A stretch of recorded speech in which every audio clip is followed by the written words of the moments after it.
Alternative Dig Talk. Real issues, real talk.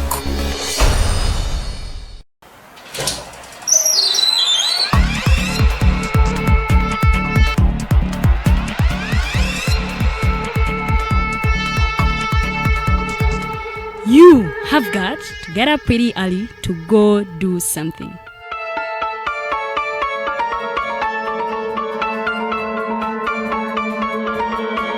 We are the Alternative Dig Talk.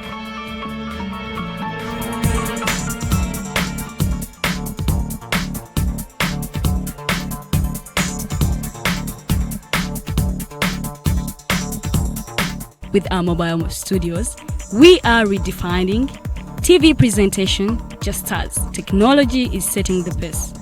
We are blending our approach with fresh, perspectively designed breakfast show, The Mighty Drive, informative and entertainment show, exclusive and live interviews. We President Museveni wadde juzi namulaba apima akawunga kilo 2 tasobola kalya nini bwaba alya kilo 5 oyannema okuliisa eggwanga ne bwe limundekera. Njagala kwebaza the Alternative Dig Talk etuwadde kano ka Mighty Drive era n'abatuwuliriza bonna abali ku mikutu njagala basaba mugendo maaso n'okuwuliriza. All given to you just a click away on your phone, tablet, laptop, and smart TVs.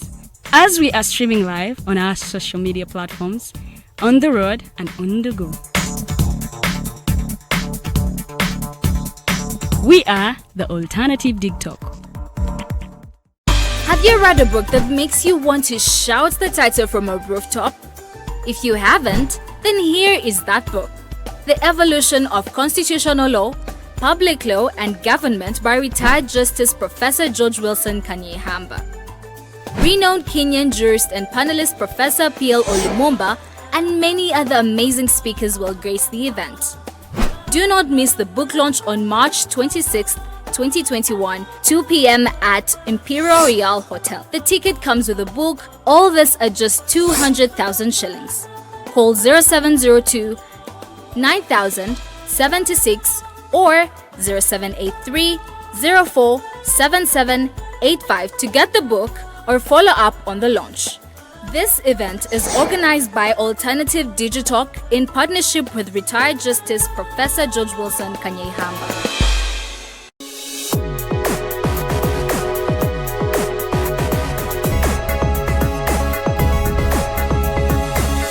The Alternative Dig Talk.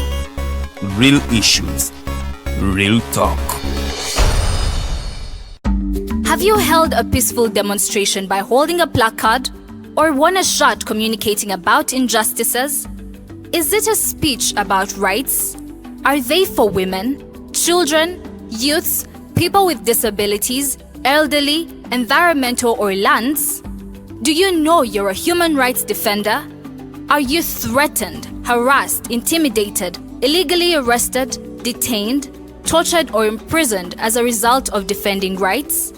If you have experienced any of the aforementioned, please reach out to National Coalition for Human Rights Defenders Uganda for assistance on their toll-free number 0800 100 250 or visit their offices located in Ntinda, Kampala, Semawata Road. Defending rights is constitutional. Please don't shy away.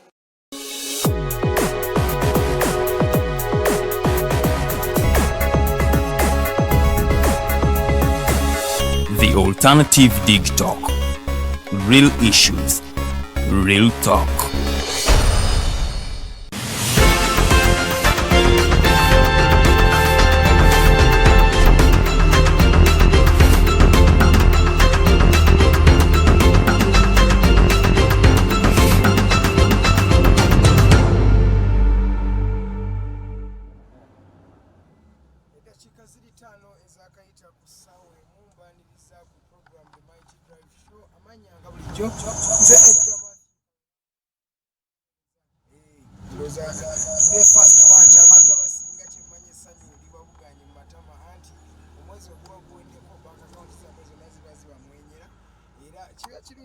Those are the effects ez'okubanga omuntu okola consistency, persistency and working plus praying. All this helps us okubanga twekulaakulanyanga abantu n'okulaakulanya eggwanga lyaffe mu buli kimu ekigenda mu maaso.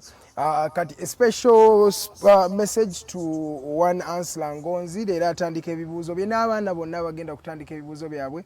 Njagala okubaagaliza success birungi byokka mu bibuuzo byammwe bugenda okutuula ebya senior form Mukama akwanguyizeemu era akusobozesa okuyita mu eno time y'okukola ebibuuzo bulungi era eno program The Mighty Drive nga yenagamba ebeerayo buli lunaku lwa Monday paka ku lunaku olwokutaano okuva ku ssaawa emu ey'okumakya paka ku ssaawa essatu ey'okumakya. Leero tulina omwami Patrick Rubangakene ono budget policy analyst agenda kuba ali wano naffe nga ayogeramu ku bintu bino ebya budget bigenda bitya bitambula bitya era Uganda eyongedde etya ku budget yaayo egenda etya okwekulaakulanya byonna tugenda kubeera wano nga tuli naye ng'ayogera ku bintu ebiti naye nga sinaba kweyongerayo mu maaso ennaku z'omwezi 26 omwezi guno gwennyini gwe tutandise olunaku olwaleero tugenda kubeera ne book launch akatabo ka Justice Kanyehamba George Wilson tugenda kuba tuka launchinga ennaku z'omwezi 26 omwezi ogwokusatu omwaka 2021 era tickets za mitwalo 2 zigenda kuba nga ziriko akatabo ziriko ekyokunywa kyonanywa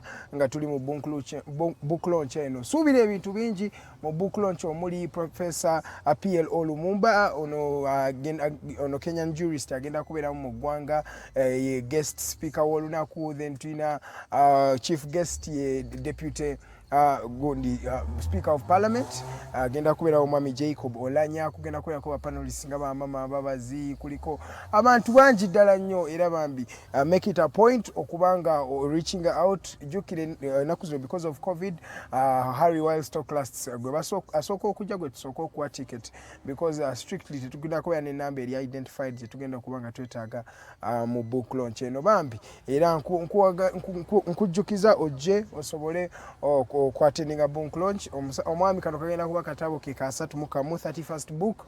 So it will be an honor okubanga otwegatako ku Imperial Royal ennaku z'omwezi 26 omwezi ogwokusatu omwaka guno gwennyini nga tunaba kuyingira mu mawulire agakoze amawulire gakoze amawulire gakoze amawulire mangi naye nga tunayingirayo katusooke mbajjukize mbuleyo tulina program The Voltage Show amasanyalaze gennyini gagenda kubeerawo leero essaawa emu paka ssaawa 3 omukyala Lilian Princess Lilian Luwedde agenda kubanga moderating debates ezo nga twogera nga tumanya ki ekigenda maaso mu nkambi ez'enjawulo omuli NRM omuli NUP omuli n'abafuzi abalala bonna Uganda bagiraba batya ku ddakiika zino 8 ezakayita ku ssaawa emu. Nze kanyingire mu mawulire agakoze amawulire mangi ge tulina wano senior 4 ne senior 6 senior 4 yekka egenda kwetandika ebibuuzo byayo UCE Uganda Certificate of Education bagenda kuba bakola pepa zaabwe olunaku olwaleero era abaana ndoza kati briefing yade ya Friday kati abaana ade mu weekend nga betegeka leero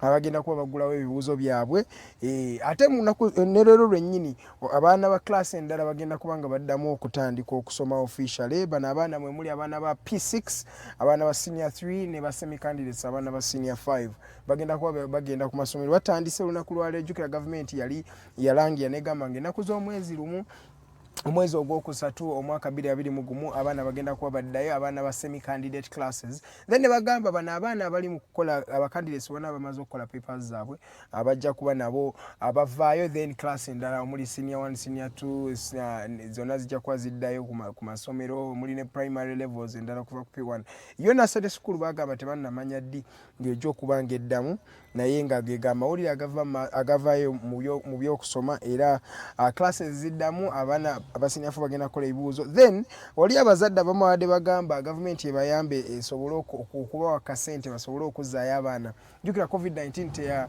teya affecting abannayuganda bokka naye buli omu naye mu abo bennyini n'abazadde byabakwatako n'abasomesa byabakwatako kati abazadde badde basaba gavumenti ebayambe esobole okubateekamu akasente oba akasimbi esobole okubateekamu akasimbi ako babayamba abaana bazeeyo ku masomero naye gavumenti ya Uganda era nga woogimanyi tewali poliisi yonna eraga mbu nno baliwo kye bagenda okuba nga bayamba abazadde bano okubakwatizaako okujjako nti yo gavumenti egguddewo amasomero kati abo balina ssente kyemmanyi bagenda kuba bakkirizibwa okuddayo masomero naye abanaaba tebazirina kijja kuba si kirungi nnyo. Then state minister ow'ebyenjigiriza omwami Chrysostom Muyingo era ye minister wa higher education yagikulira yavuddeyo n'agamba mbuno amasomero gakkiriza abaana abasobola okufuna embuto bajje bakole ebibuuzo byabwe. Jjukira mu lockdown eno emyezi egyo egyali gisoba mu 6 eggwanga liri ku muggalo bingi ebyabangawo mu communities eyo abaana bangi ab'amasomero ababadde bafuna embuto mweno time era bangi abadde tebannadda ku masomero lwa nsonga ezo naye omwami ono akulira ebyenjigiriza ebyawaggulu higher education omwami Chrysostom Muyingo yagambye amasomero gakkiriza abaana bawala wadde balina embuto wadde bazadde bajje bakola ebibuuzo byabwe kuba tekiba kirungi okuba ng'oyonoonye omwaka mulamba. Naye katusuubire ekyo ekintu kinaakolebwa omanyi waliwo ebintu bye boogera naye nga tebigenda kukolebwa naye katusabe ekyo Chrysostom Muyingo kyayogeddeko amasomero gakitunulemu balabe mbuno omwana osobola okumuyamba waba yafuna olubuto mu omwezi gumu akole papers ze kyonna ekinaaba kivuddeyo kyekinaaba yakivuddeyo. Naye nga tuvudde ku byenjigiriza katudde ku President Museveni yadde ayogera jjo n'akabondo k'abamu ku bantu be abatera okulwaninga social media ze bonna abantu amanyi alina waliwo an administration eya president ebekola ku communications in terms of the internet on some of social media Facebook, Instagram, Twitter n'emikutu emirala gino gimukwanira wala. So President Museveni yagambye mbuno okugalawo Facebook tekirina we kyaffectinze Uganda oba tekirina engeri gye kijinyizeemu naye gano go ge mazima kubanga waliwo ebintu ebimu kati nga ffe wano tukola live on Facebook kati already we are affected by the mere fact that Facebook is down kati simanyi yagamba affecting in which literal terms manyi mukulu yeye ICT agitaddeko nnyo amaanyi naye ate oluusi ye kennyini ICT eno yagidibaga amala okugiteekamu amaanyi naye n'agidibaga yagamba mbuno the future belongs to the ICT world naye ate oba otuggalira ku Facebook n'emikutu emirala gimukwanira wala tekiba kintu kirungamu ate kirungi nnyo naye nga President Museveni agambye tekirina ngeri gye kiaffectinga ggwanga na ngeri gyeyingizaamu ssente ye mundaba yendooza bw'atyo bw'abiraba ebintu. Then otugendako ku Ssettendekero Makerere University esinga obukulu mu Uganda yavuddeyo ndooza ne balaunchinga nti nno ennaku z'omwezi 10 paka ku nnaku z'omwezi 14 omwezi ogwokutaano May 2021 bagenda okuba nga bakola graduation yaabwe. That I think is going to be the 86th graduation ceremony. Yes, ndooza we bagenda kuba bakola graduation yaabwe okuva ennaku z'omwezi nga 10 omwezi ogwokutaano paka ku nnaku z'omwezi nga 10 njukira bano bo ba graduating in 4 classes naye mweno time round tebagenda kukkiriza bazadde ku campus bagenda kuba ba students boka bagenda okuba nga bakola ku bino ebintu ebya okubanga bagraduating abazadde bo tebagenda kukkirizibwa olw'ensonga mugimanyi COVID-19 eyajja eyatujjira. Then nga tumaliriza ndooza katwogere ku minisita wa ICT naffe ffennyini mwe tugwa omukyala Judith Nabakoba yavuddeyo n'agamba ab'opposition mulekerawo okusamba okubungeesa ebigambo byemutamanyi ebitaliiko mutwe n'amagulu n'agamba ebigambo byemubungeesa oba omuntu kyayita scandalmongering oba okuyiiya ebigambo n'obyogera ng'ebigambo si bituufu. Opposition egufudde mugano okukola kiri ekintu eyogera ebigambo oluusi newaayiriza ruling government naye nga n'ebigambo byeyogera ebijwete kabujete si tebiriiko mutwe n'amagulu. So Minister Judith Nabakoba avuddeyo n'agamba aba opposition mulekerawo ku stop publishing fake news that instigates violence. Ebigambo byemwogera birina engeri gye bireeteramu abantu okwegugunga n'okwekalakaasa n'okunyiiga n'agamba opposition erekerawo okukola kino ekintu kubanga si kirungi yadde era yavuddeyo omanyi Judith Nabakoba yatera kwogera ku Sunday yamanya nti no kyeka lunaku abantu babeere wakati babeera free era ye press conferences zitera nnyo zikola ku lunaku olwa Sunday. So yavuddeyo n'agamba aba opposition bakendeeze ebigambo babungeesa si birungi era tebigenda kukulaakulanya ggwanga lino okujjako bigenda kutabangula mirembe. Obujjako nebuuza abatabangula ebigambo bye bitabangula emirembe oba ebikolwa bebitera otabangula emirembe oluusi ebikolwa byebitabangula emirembe ate ng'ebigambo byo. And let me tell you, for a society to grow kuyina okubeerako scrutiny. Abantu abamu balina okuba nga balina ebintu ebimu byebawogerako okulaba nga kuba bino ebintu tebabyogera mu mutima byogera kubanga eggwanga lyaffe aligenda mu maaso. Oluusi bayinza obungeesa ebigambo naye oluusi ebigambo bino bibeeramu amakulu era biba byetaaga omuntu anaabi afaako. Ndowooza nga tumaliriza eddakiika 16 zezaakayita ku ssaawa emu nga ina bagambe tulina omwami budget policy analyst bamuyita Patrick Rubangakene agenda kubeera wano ne muganda wange Mukose bagenda kuba batudde nga boogera ku budget nga banyumyamu ku mboozi zino tulabe eggwanga lyaffe linagenda maaso nga tutegeka budget. Omwezi guno ogutandika ndowooza nga maliriza kankujjukize nti nno ebeeranga blank check owandikako kyoyagala. So a new month is a blank check for you. Chicho genda wandika muguno omwezi. Chicho planning okubanga ofunye muguno omwezi ate chicho oluubirirwa muguno omwaka gwennyini. So start by today. The moment you start, omanyi abantu basobola okwogera ebintu bingi naye oba gwe kennyini tonnaba kuwulira muliro munda nga gukwokya ogubaning gukugamba otandikewo kyotandika ogenda kuba osigadde mu mbeera emu gy'okyalimu. Naye oba oyagala kukyusa embeera yo, start today. Leka tutandike leero. Oba obadde olina diiro eyo gy'obadde ogobako gitandike leero. Oba obadde olina application gy'olina owandika gitandike leero. Oba olina ka capital kobadde oyagala okuinvestinga tandika leero because you don't know about tomorrow, but you know surely about today, and there is no future that is not made by the past. So your past and your present influences your future. Ebyemabega byonna ebyakati byebi determining ebintu byonna afuna mu maaso eyo. Ndowooza from the entire Mighty Drive team amanyanze Edgar Matthew Karuhanga ndowooza amawulire geego nkoze era no mechanic w'omwami Kyagulanyi Centamu Robert Bobi Wine ono ye president wa National Unity Platform avuddeyo n'agamba buno baali bamucunya nnyo ne bamukubanga bagamba bakanya mubuuza emmotoka ani yagamba ogikole nnyo bwoti. Naye bino ebintu bannange oluusi bibeera mu ng'ebyokuseka naye ate it's a very serious topic by the way. So it is not something that is really so good at that. Naye yatuddeyo n'agamba badde bamutokyaringa ba security organs ndowooza bino ebintu twekube mu mitima tulabe nga tusobola okuba n'eggwanga eririmu emirembe eritaliimu bintu byakucunya abantu eririmu okugenda obugenzi mu maaso. Eno ye program The Mighty Drive amanyanze Edgar Matthew Karuhanga ku dakiika 18 ezaakayita ku ssaawa emu. Ndowooza nze kangende mpumuleko wenkomawo wetukomawo by the way tugenda kubeera n'omwami Arnold ng'ali ne mukyala Lilian nga bali ne Patrick Rubangakene nga boogera ku budget ne budget policy. How best can we develop our budget? How best can we develop our economy? And how best can we move Uganda to the second or middle income class or middle income status? From the entire Mighty Drive show, allow me go for a short commercial break. When we come back, it is Patrick Rubangakene, Arnold Anthony, and Luwedde Lilian Princess. This is the Mighty Drive. Good morning.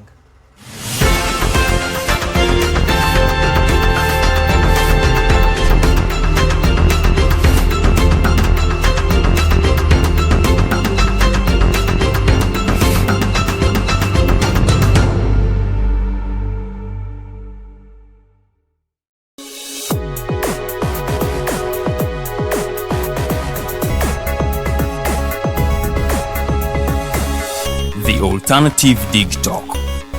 Real issues, real talk. Have you read a book that makes you want to shout the title from a rooftop? If you haven't, then here is that book.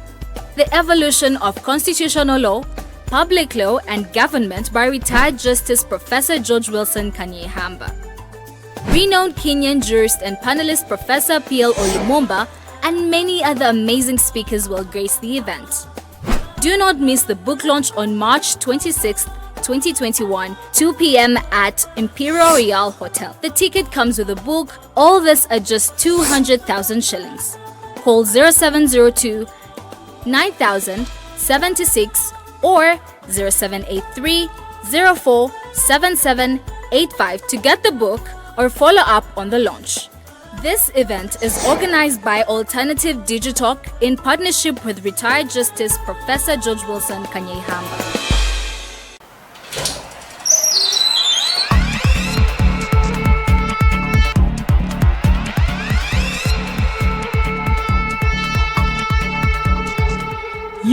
have got to get up pretty early to go do something.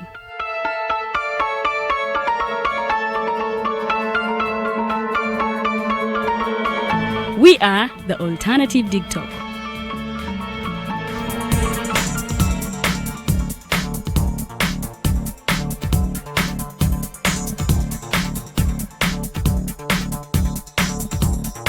With our mobile studios, we are redefining TV presentation just as technology is setting the pace.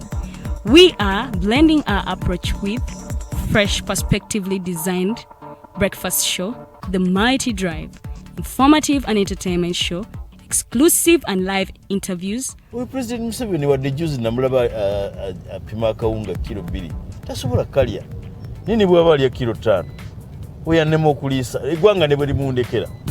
Njagala kwebaza the Alternative Dig Talk etuwadde kano ka Mighty Drive era n'abatuwuliriza bonna abali ku mikutu njagala basaba mugendo maaso n'okuwuliriza. All given to you just a click away on your phone, tablet, laptop and smart TVs as we are streaming live on our social media platforms, on the road and on the go. We are the Alternative Dig Talk. Have you held a peaceful demonstration by holding a placard or won a shot communicating about injustices? Is it a speech about rights? Are they for women, children, youths, people with disabilities, elderly, environmental or lands? Do you know you're a human rights defender? Are you threatened, harassed, intimidated, illegally arrested, detained, tortured or imprisoned as a result of defending rights?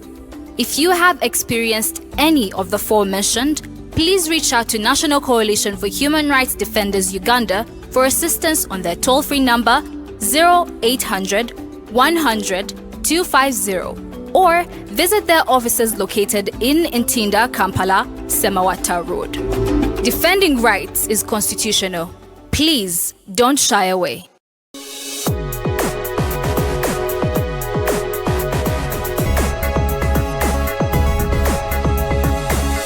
The Alternative Dig Talk. Real issues, real talk.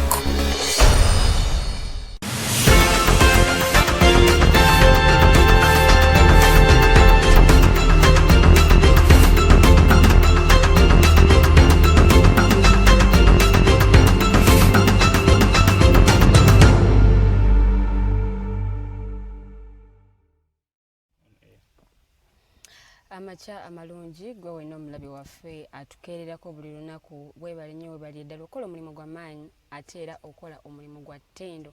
Ankubuuzako yena gy'osinzidde okuba nga otulaba nti wasuza otya olunaku lukedde bulungi era nga mwenna abatukeereddeko bambi mwebale nnyo mwebalire ddala. Ababuuzaako nze Omumbejja Luwedde Lilian era nga ndi ne munnange mu studios omwami Mukose Arnold Anthony awamu n'omugenyi waffe gwe tulina mu studios omwami Rubangakene agenda kuba tuyanjulira bulungi nnyo amanya gonna agatubuulire bulungi na byonna bye tugenda okuba nga tuyiga. Leero tutunulira budget transparency bye tugenda okuba nga tutunuulira naye nga munnange nkusaba okwata pen n'olupapula. Leero ogenda kubaako ne kyoyiga ekyenjawulo bye badde tumanyi ku budget transparency byonna ogenda kuba nga ate obuyiga olunaku luno olwaleero. Mukisa gw'amaanyi nnyo abangi nnyo tetwesulire gwa nagamba bwekituuka ku budget yaffe tetubifaako tetubitunulamu just owulira buwulizi nti budget bagisomye sente zino zateereddwa naye budget transparency obadde okimanyi eyo tamu obadde omanyi nti ekozesebwa budde ki era etegeeza ki. Munnange nno kalira funa pen n'olupapula ogenda kubanga ate obiyiga bulungi nnyo nnyini ddala. Nyongera okujjukiza tetuli ku TV eza bulijjo wabula ogenda ku Facebook page yo search engine teekamu The Alternative Uganda ojja kubanga otufuna bulungi nnyo liking a page yaffe ate lubeere nga otufollowinga bulungi onyige n'akadaako otaninge all notifications nti buli bwe tubeera live ofuna notification n'omanya omugenyi gwe tulina mu studios show ki eriyo ate nobeera nga ate ofunamu ekyokuyiga ekyamaanyi.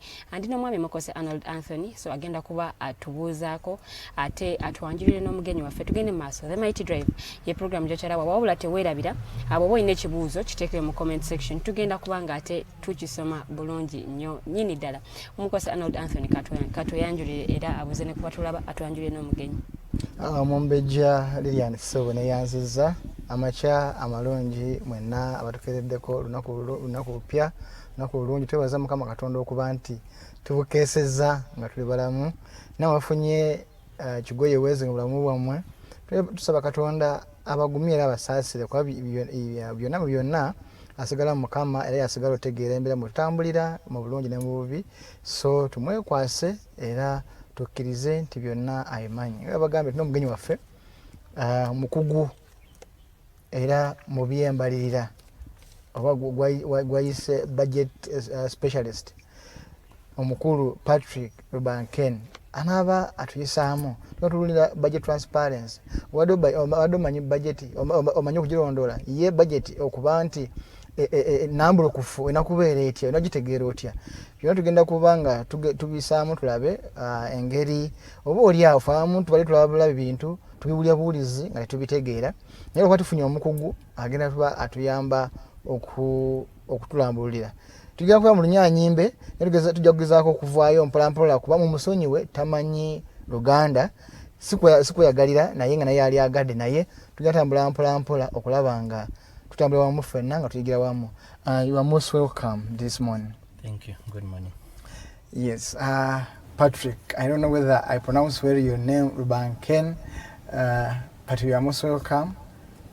Today, like we've introduced the show, indeed, we are analyzing, understanding, and knowing budget advocacy. And you understand you're a specialist in things to do with budgeting. First of all, we understand you are from CSBAG, Civil Society Budget Advocacy Group. Briefly, help us and our new viewers that maybe have just joined you, didn't watch our show, our previous show that we hosted you. Who are CSBAG? Okay, thank you. Good morning, everyone. Once again, I'm called Rubangakene Patrick. I'm a budget policy specialist working with the Civil Society Budget Advocacy Group. Civil Society Budget Advocacy Group is a coalition that was formed in 2004. We have been here for quite a long time. This coalition, its major work basically is to influence policies and decisions to ensure that public resources are utilized well. Our vision as an organization is to ensure that we have a budget that dignifies humanity. What do I mean if we say a budget that dignifies humanity? We need a budget that speaks to a common person.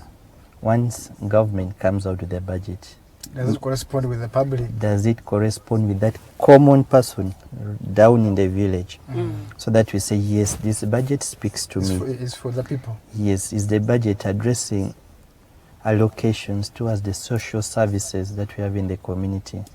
Are we putting in resources towards health, provision of health care, education, agriculture, infrastructure? So that is how we want the common person to relate with the budget. So as CSBAG, we have always been advocating for that. And over the years, we have really performed so well when it comes to budget advocacy. By ranking, how do you rank yourselves? Because I may not know whom you're competing with, but at least when you relate with your vision and mission, how is your performance? As an organization, we have performed extremely well. Though when it comes to issues of budget, not so many organizations are in it because of capacity. So there are very few players, both at national and at sub-national level, that engage in budget advocacy. Basically, as CSBAG, we have been training so many other CBOs and NGOs so that they can also amplify that voice in budget advocacy. So we are more of a leader, but offering support to all the CBOs countrywide, because we have a network that we work in. We have the regional budget coalition. Now these coalitions are spread all over the country. In all the regions, we have representation. Now, in that coalition, we train them so that they can also go down And train other CBOs who are now closer to the common person on ground. so that they can monitor service In brief, delivery. you train trainers. No, beyond training, this is just one arm of our Yes. work, capacity building. Yes. Yeah, we do capacity building of other civil society actors so that they also step up and monitor the budget. If somebody is running a CBO related to budgeting and resource allocation in that line, what are the credentials of being part of the group? Now for you to, you see, CSBAG is a membership-based organization because it's a coalition. So if someone wants to become a member of CSBAG, you will have to apply officially to the organization and say, I want to be part of this coalition. So there is a process that you follow. If you go to our website, you will find there's a slot where someone can put in an application to become a member of CSBAG. Yeah. So you join our big family. So I can be, is it annual subscription, renewable, permanent, long life? I think once you're a member until such a time that you no longer relate with the type of work we do. So And then you decide you to can leave. So people's mandates change. You may find there's a CBO, yes, has gotten funding from a partner to do advocacy work, but maybe with time that funding is finished and maybe their mandate changes. So in most cases you can easily drop out. So for you, you don't expel members? No. We don't. I thought maybe you are like some organizations that may... We don't. Yeah, okay. Back to our today's topic, and understanding budget transparency. First of all, what is budget transparency? To my mzee in my down there, just he has transparency. What is budget transparency? Okay, thank you. Before we even expound on what budget transparency is, we needed to understand what is a budget. You see, once you understand what a budget is, so a budget, you can now define what the transparency element comes in. In a layman's term, each and every one of us has a budget. We're supposed to have a budget. We actually, others draw budgets unknowingly, and yet they've already come up with a budget. A budget has two components: revenue or money and expenditure. So basically, a budget should have that component, should have revenue and expenditure. So now that expenditure is time bound, or that revenue is time bound. So once you have a budget, it's time bound. A budget for what? For which period of time? Are you seeing? So you could be having a budget and say, I want to construct a house. Or today, I want to, let me say, provide food. Are you seeing? So there should be now where's the money going to come from? I'm introducing my wife. My wife is introducing me to her parents next month. Yes, so you'll come up with a budget for that function. Are you seeing? We want to do this, and this is where money is going to come from. My friends will contribute this much. My bosses will give me this. This is how much I've saved, and I may as well borrow. It's allowed to borrow. Wanted to ask, do you just look at the money you have at that particular time, or you even look at borrowing? I mean, getting money from other sources? Now, borrowing is sources of revenue. You see, we borrow when we don't have maybe enough to fund our expenditures. Even at home, maybe you want to do something. For example, your function. You could have saved some money. Your friends have offered to give you some much money, but you're not yet offsetting the expenditures. So another alternative could be, I go borrow money to cover the deficit. So the framework of a budget also, a national budget now, it's in that line. In that line, where government has its sources of revenue, and on one side we have the expenditures. So once we cannot fully offset our expenditures, we have to look for alternative sources. So now, upon understanding what a budget is, now the other element comes, transparency. Now that transparency, for a common man's person now to understand what is transparency, that is basically being open. So now, once we take that analogy now back to the national budget and we say, what is budget transparency? Now, budget transparency means full disclosure. Mark the word, full disclosure of information by government. So we are looking at information relating to revenue, expenditure, debt to the citizens. So we want a process where we have a national budget, but now to promote transparency, government should be able to disclose that kind of information to a common person and say, this is our sources of revenue we are getting from these points, this is how we are going to spend the money and everything. So that full disclosure to the citizen is what we call budget transparency. So in Uganda, budget transparency is not in isolation. Government came up with a strategy in 2018, specifically on budget transparency and accountability. So now when that strategy came out, it gave government a mandate to be transparent when it comes to budget. Now, in that strategy, we have moved now forward. Government again in 2013 came out with the Budget Transparency Initiative.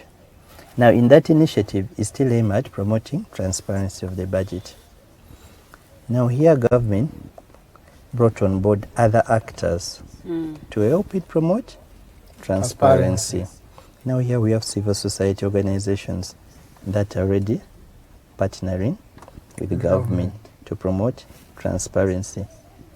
Now, CSBAG is one of the members that has an MOU with Ministry of Finance in line with Budget Transparency Initiative. So over the years, we have been monitoring transparency of the budget at national and local level. So, for example, at local level, we have been going to points of service delivery like schools, health facilities. We go there and check, in that school, is the head teacher displaying budget information on a public notice board? That is what the initiative is targeting. Walk into a school, there should be information clearly displayed. Like in this quarter, this is the capitation grant we received for UPE, and this is how we have spent the money. So once the head teacher does such a thing, you see now you are bringing the community closer. The teachers are getting close so that they get to know, yes, you received maybe 2 million as capitation, and this is what we spent on maybe chalk, slashing the compound, and the rest of the expenditure line is very clear. This is what you received, this is what you spent on. Now that is the kind of full disclosure of information. That is the transparency bit of it. So over time, as years back, and with our partners, we have been monitoring that in schools, health facilities, all that. And I can say where we operate, there's been tremendous progress. Where you walk into a school, health facility, the in-charges and the head teachers are, well, now they're educated and they're aware, and they're displaying that information, which is to the benefit of the public. When we look at, you always write reports on the evaluations you make. Are they practical? I mean, the findings. Yes, it is, because like once we go to monitor transparency of the budget, we get the findings because we do it quarterly. Now our reports that we generate, we table in that, because I told you earlier on that we have an MOU with the Ministry of Finance. So there is a meeting that is always held every quarter on budget transparency. So we bring our findings from the field. Like, yes, we monitor these institutions, and this is what we got on ground. So we table it to the ministry, and decisions are made based on what we have. The findings. The findings, yeah. Oh, okay. One would like to know the kind of budget our country has. In in terms of... What type of budget does our country have? Is it balanced? Is it Deficit. surplus? Or it's deficit? Or it's not defined. Or it's not defined? You see, when it comes to budget, there are three types. Now, a balanced budget is where the revenue and expenditures are equal. Now, surplus, that's when our revenues are more than the expenditures. Now, the deficit is where our expenditures are more than the revenue. We are under loans. In our Under current debts. situation, no, not necessarily under debts. You see, once your expenditures are more than your revenue, it's already a deficit It budget. means you have to borrow to meet some expenses. Now you need to look into other sources of how to bridge that gap. So borrowing is one of the avenues that you would be having to bridge that gap. So we run a deficit budget as a country. Yeah. Why is budget transparency important? Transparency is important in so many ways, because once we pick that background, what transparency is all about, one, it will promote accountability. As public officials or people who hold resources on behalf of citizens, once you're transparent, that means the virtues of accountability is being entrenched in society. So we need it so that we promote transparency, accountability processes in the country. So promoting budget transparency means we are promoting public accountability by public officials. Secondly, it enhances, in one way or the other, revenue mobilization. Believe me and you, once someone that you have entrusted with resources, for example, government, as citizens, we collect tax. We have entrusted with the government to provide services. Now, once me as a citizen knows what my money is doing, because they are being open to me now, in one way or the other, it motivates me to pay taxes. To pay taxes. So as government, once we are more transparent, citizens are more likely to Freely and willingly pay their taxes, because they know what their taxes are doing. But once we cover up and we hide, apathy sets in. Someone will be like, but why should I? Where does my money go? Even I don't know what. Why should I pay taxes? Yes. I don't know what the money do. Someone just tells me, yes, your tax has done this, but the explanation So that means is unclear. So we need that process which is clear. you can even hold them accountable. Yes. That's the accountability part of it. Yeah. Okay, what are some of the key entry points of budget transparency? Now, for you to look through, budget transparency has three elements. We have the public participation, we have the oversight function, then the legislature. So as citizens, our entry point is the public participation in the budget process. Once we participate fully in the budget process, along that journey, the institutions that we interact with will open bear the information in regards to the budget. Let me give you a good example. As citizens, if you are to participate from the lower point, like at a sub-county budget conference, now your participation at the sub-county budget conference means in that conference, the sub-county is going to share with you their priorities that they are planning to put in the budget, their potential sources of revenue, where they're going to get their money from. Are you seeing? So now you being there and witnessing such a process, you get convinced. So that's the lowest almost of the entry points that we have when it comes to citizens' participation. So we keep on growing that ladder. We can come up to the district. We have district budget conferences where citizens can also participate. It comes to the regional conferences. Citizens also participate in that cycle. It comes it keeps on growing up to the end point where now the other stakeholders that step in, maybe when the budget has reached parliament or the district council, we are still mandated to give our opinion and views on what that budget speaks. We've seen on several occasions members of the public trying to access such information, but the process sometimes is cumbersome. How have you, because for you now you're lucky that having an MOU with the Ministry of Finance, maybe it can be easier for you to get some information that you want. But how have you helped a local person from Mayuge down there to access such information so that he can make an open and fair follow-up of his tax? Okay, I must say through this budget transparency initiative, a lot has been done by government to promote it. One, the Ministry of Finance has a budget website, budget.go.ug. Now, that website, any citizen can just log in and check it as all the necessary budget information at national level and at district. You can go there and check Mayuge. For the past years, not only for this financial year, for the past years, you just go scroll, you want to know the budget for Mayuge. You can break down up to your sub-county and know how much your sub-county has been allocated. So we have that platform already. Secondly, we have what we call a budget call center. That is also hosted at the Ministry of Finance. Now that call center, they have a toll-free number that citizens can call. There are people who speak varieties of languages, that Ugandans speak. So you could be a Musoga, you calling there, they'll respond to you and you ask them what type of information you need about the budget.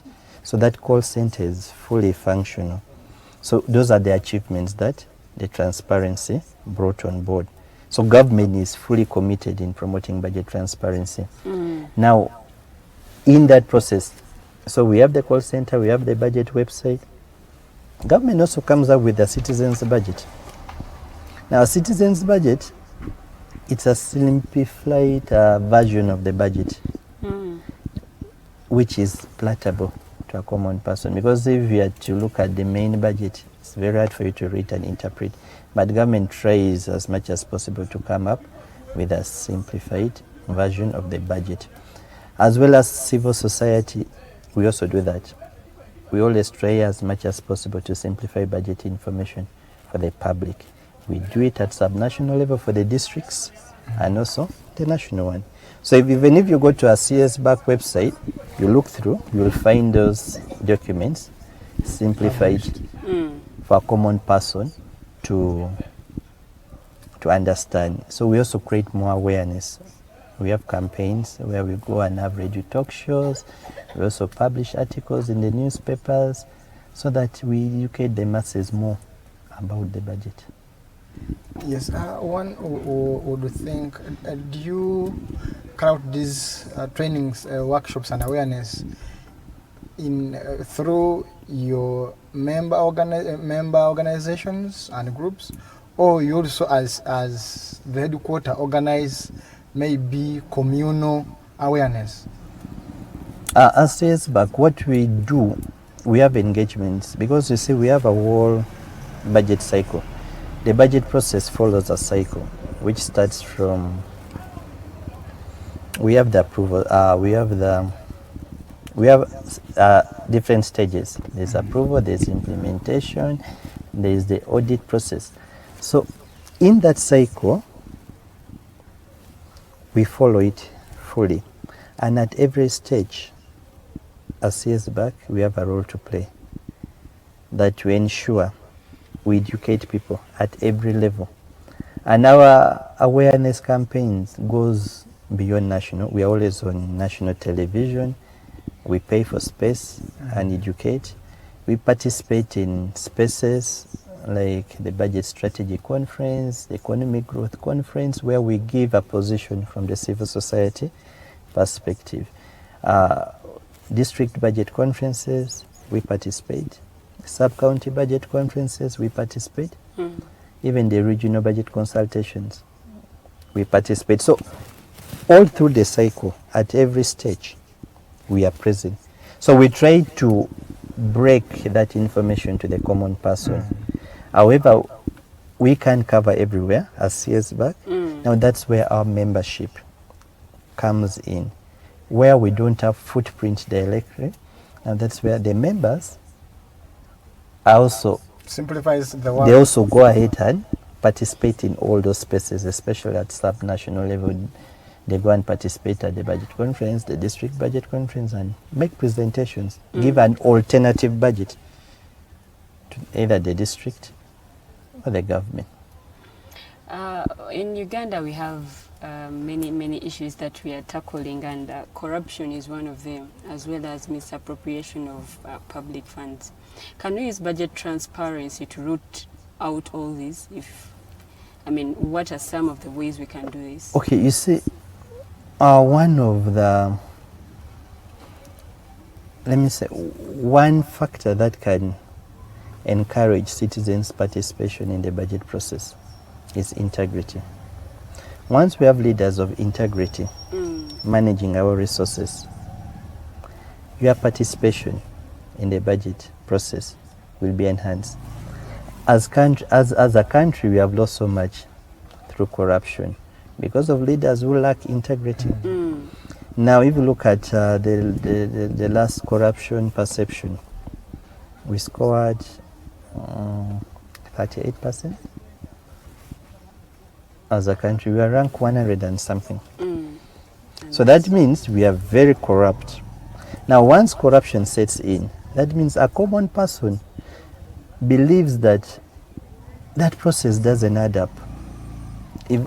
Because we put in our resources, the leaders we have entrusted are abusing that resource. So then if you call for a meeting tomorrow, for example, your district Mayuge, and you say, yes, the community in Mayuge, tomorrow we have maybe a community meeting to discuss our priorities in the budget. And for example, if the leadership of that area Has no will. have been abusing public resources, very few would want to be part of the meeting. It's like, but why should I Be exposed. be part of, not being exposed, be part of that process? So like, we need to promote integrity. We need leaders who hold that virtue in them. So once they have that, it encourages more participation in the process. It's the same as having what? Not integrity as such. Beyond integrity, we would want the political will to set in. Is there will to ensure those resources are put to the right use? People who don't put it to right use, what measures have you put in place to punish them? So now those are the kind of things that encourage citizens' participation in the process. One would ask, ever since your campaigns and awareness process took off, how do you see the allocation itself now? Is it appropriate, or is it almost, or is it approaching where you feel like when the country should be? No, allocations are based on very many factors, but what holds on to allocation is availability of resources. Yes, government has been allocating resources to the various sectors or programs, which is fine. Our budget has been increasing over the years. So we can say it's not being allocated. The issue is, what are the priorities that come in every year, and where is government thinking? For us as CSOs, we always advocate for more allocation to sectors that resonate with the common person. That's where our focus is, where the majority are. Education, health. Yes, that's where our focus is. So we have been advocating for government to put in more resources. So now that, if we are to bring it back, you see, transparency now, where we have to disclose again fully, and should be comprehensive information. We don't have to hold back. We've seen our budget, almost over 60% of our budget goes to administrative costs, if I'm not mistaken. And each day, each month, each financial year, we have a new administrative unit being created. Isn't this costing the country and our budgeting process? And now, isn't it costing the transparency process? Not as such, because you see, the two are different. When we are speaking transparency, remember I told you what transparency is about. Yes. Disclosure of information in regards to the budget. Now, this other element of creation of new administrative units, it's an expenditure point, basically. So over the years, yes, we have seen the units go up, but we're also seeing now government taking a stand to rationalize, to bring back, merge certain units that have been created. If you have been keen, I think 2 days ago, there was a statement that was released that government plans now to merge some of these entities because the cost of maintaining them It's higher. it's high, and we don't have now that resource. So it's good, it's something which is good, though we need to see it done as soon as yesterday. Yes, they have given a grace period of 3 years to phase it, but if need be, should have been one of the top priorities. Uganda provides few opportunities for the public to engage in the budget process, and the percentage is very low. I think it's what, 22%. 22%. Yeah. Yes. What exactly does the government have to do to see that Ugandans gain that interest of following up the national budget and how the money is being spent? Yeah, some of the proposals we have already actually even now talked about it, about accountability, integrity. Now, for us to be in there, another issue that needs to be addressed, it's the audit function. Now, the Auditor General is part of that transparency cycle. Now, we want the Auditor General to involve the public when they're launching the audit reports or that audit cycle, so that stakeholders get to know where they should participate in. Believe me and you, not so many Ugandans even know that audit process takes place. Some of them even think it's only for politicians. Now, once that is brought on board, we shall see more participation of citizens. We want the Auditor General to hold public hearings of the findings of the audit report. Yes, these reports they carry out the audits, but in most cases, the citizens even don't understand or don't even get to know what are the findings of the audit process. So once we start giving citizens that kind of feedback, we shall see more improvement in citizens' participation, and as well, we are going to see promotion of budget transparency. We want to see the Public Accounts Committee, which is in Parliament. Now, that committee has a role that they play. They scrutinize through the Auditor General's report. Now, we want that finding made public and timely, so that citizens get to understand, yes, these are the things that came out in the audit report. Now, these are the recommendations from government. And with specific timelines like this is when it shall be taken care of, like that. So once that committee is also active, we shall see more improvement of citizens' participation. We also need to adequately fund those institutions, because once they don't have enough money to carry out their mandate, we shouldn't expect much out of them. So government should ensure those institutions are adequately funded. Now, we also need to create more awareness. Now, awareness How is that going? I mean, how It's is that now going to be done? between government and other stakeholders. Government has to create awareness about the budget so that the public knows. The media has a key role to play. You people have to create awareness. I'm happy that this is one of the spaces we're using to create awareness to the public so that they get to understand why they should be participating in the budget process so that we improve budget transparency. We need collaborations between government and the non-state actors. Now, that is broad. Civil society could be in it, even the media could be in it.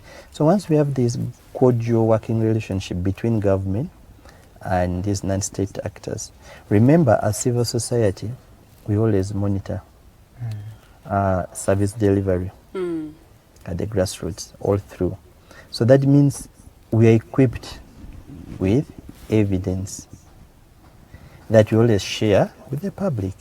So now once government and the civil society organizations have a cordial relationship, that means for us we go on ground, we get the evidence, and we give that feedback to government so government can act. I see. So now that takes away the issue of apathy, because currently there's apathy. People have lost interest.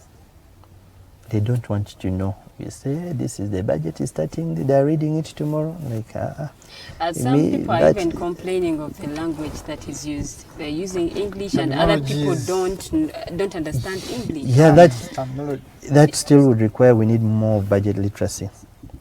We need a campaign where we educate people about budget.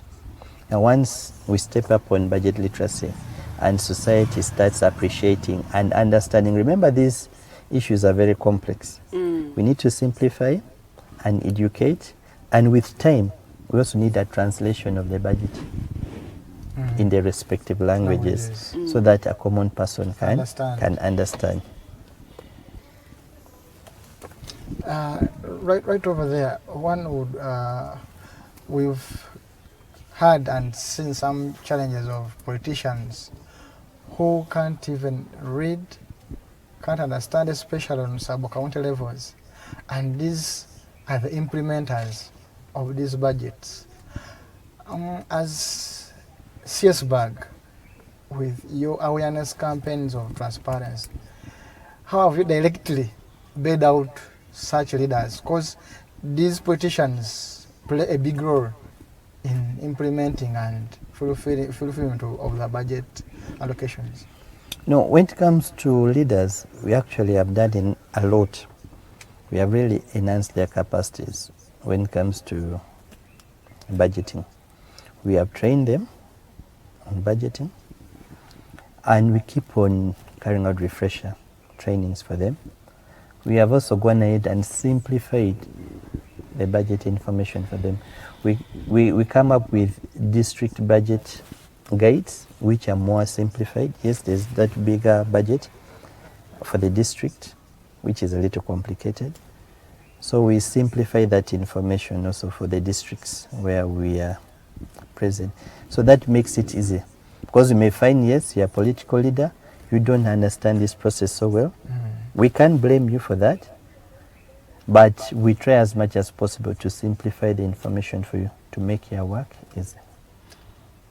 Yeah, I'm in media, and I may be privileged to be having you right now, sharing some information and some knowledge. But there are some members that would indeed love to share such information on their platforms, on their media houses, but they are not empowered. Their capacity and language is not broken down to their knowledge.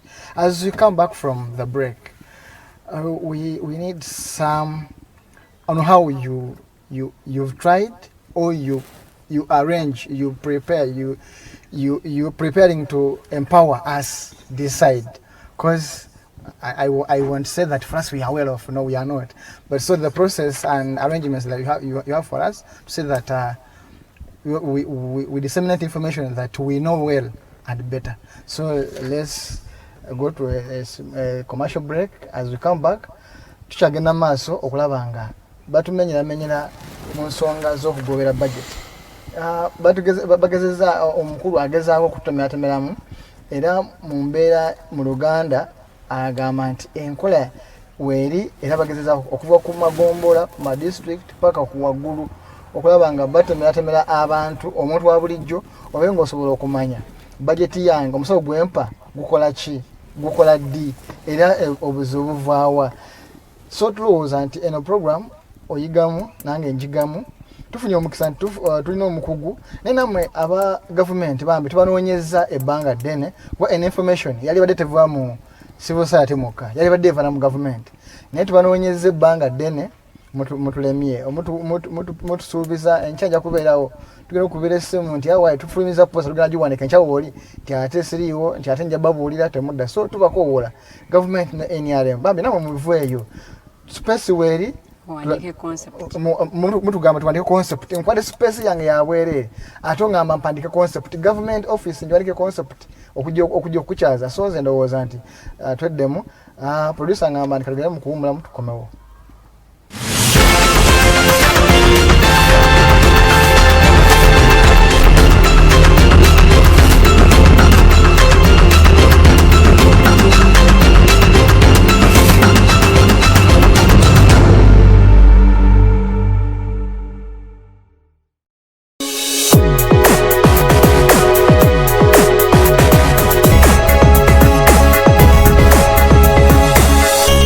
Alternative Dig Talk.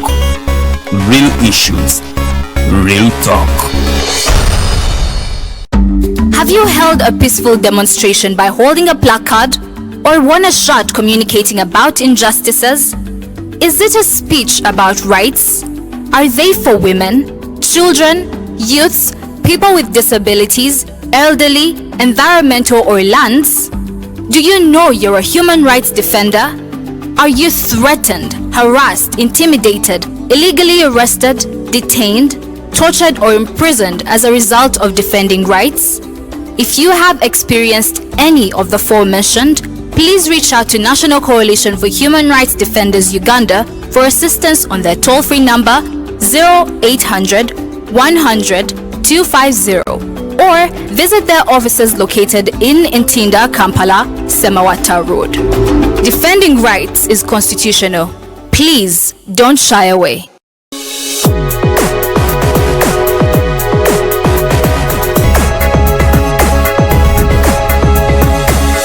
The Alternative Dig Talk. Real issues, real talk. Have you read a book that makes you want to shout the title from a rooftop? If you haven't, then here is that book. The Evolution of Constitutional Law, Public Law and Government by retired Justice Professor George Wilson Kanyehamba. Renowned Kenyan jurist and panelist Professor P.L. Olumumba and many other amazing speakers will grace the event.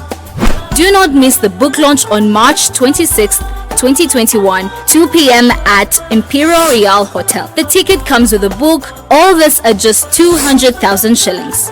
Call 0702 9076 or 0783 04 7785 to get the book or follow up on the launch. This event is organized by Alternative Digitalk in partnership with retired Justice Professor George Wilson Kanyehamba.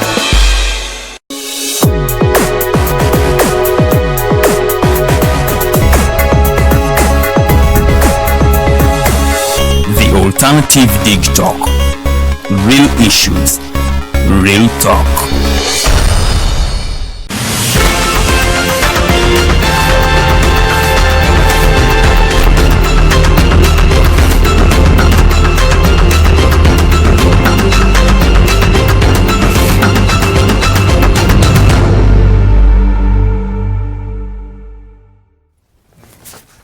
Mukulikireyo ddala nnyo mu kuwumulamu okwo tumaze okufuna ku lwendo lw'amalombe tubaaniriza nate mu ssaawa yaffe ey'okubiri eya program The Mighty Drive.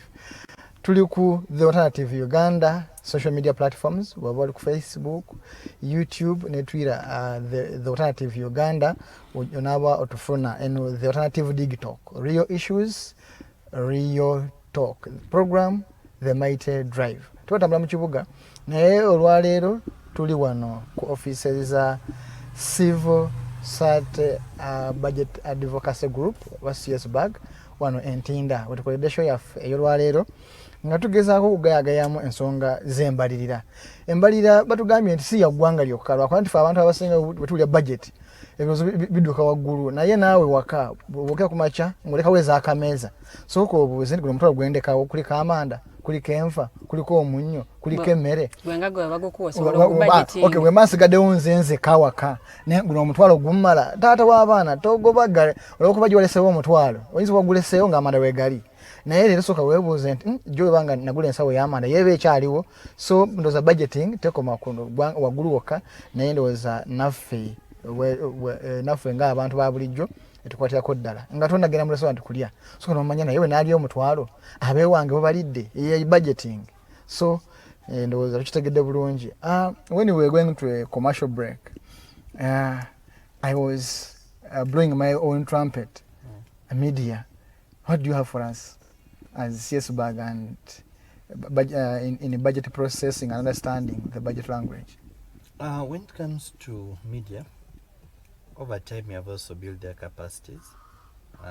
Alternative, I think, is still a new platform, right? Yeah. Yeah, I think with time we also stand to benefit, but most of the media practitioners, we have invited them and given them a session on the budget so that we enrich their understanding of the budget. So by doing that, we have now started seeing the media reporting accurately about the budget, because at times someone doesn't understand it and yet it is news to be reported.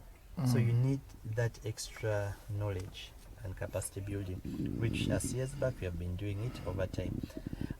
For those that have not yet maybe undergone through our capacity building, the best place where they can utilize our spaces, you can reach out to CSBAG Twitter handles, you go to our Facebook page, you go to our website, where now you get rich information, which is very simplified. And at least to give you a hand of applause, you are timely.